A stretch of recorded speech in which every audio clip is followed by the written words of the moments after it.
Santainya suami bunuh istri di Ciputat, ngaku ke tetangga sambil gendong anak. Seorang pria berinisial JN, 37, diduga membunuh istrinya, RK, 25, di rumah kontrakan mereka yang terletak di Jalan Rusa 4A, RT 04 RW 03, Kelurahan Pondok Ranji, Kecamatan Ciputat Timur, Tangerang Selatan. Peristiwa itu terjadi pada Senin, 16 Juni 2025, sekira pukul 21 WIB.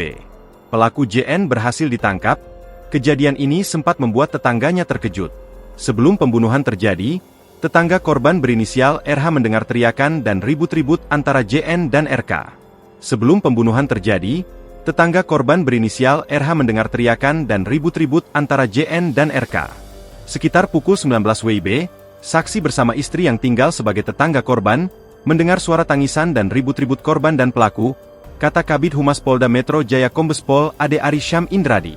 Namun demikian, RH dan istri mengira keributan itu hal biasa dan merupakan dinamika dalam rumah tangga.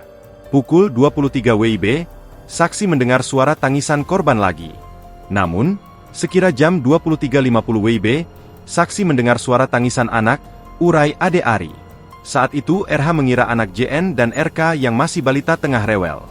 10 menit usai mendengar tangisan anak pelaku dan korban atau sekitar pukul 00 WIB, rumah RH diketuk oleh seseorang.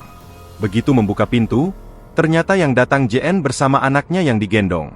Kepada RH, JN dengan santai mengakui telah menghabisi nyawa istrinya.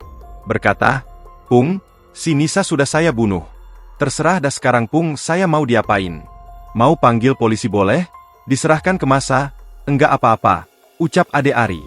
Sontak, RH terkejut mendengar pengakuan JN. Ia pun segera mencari warga lain yang masih terjaga. Bersama saksi PP, R, dan S, RH kemudian masuk ke rumah kontrakan JN dan RK. Di dalam, mereka menemukan korban sudah terbujur kaku dan ditutupi selimut. Tim Opsnal Unit Reskrim Ciputat Timur langsung tiba di tempat kejadian perkara, TKP, dan menangkap pelaku yang sudah lebih dulu diamankan oleh warga. Download Tribun X sekarang, menghadirkan lokal menjadi Indonesia.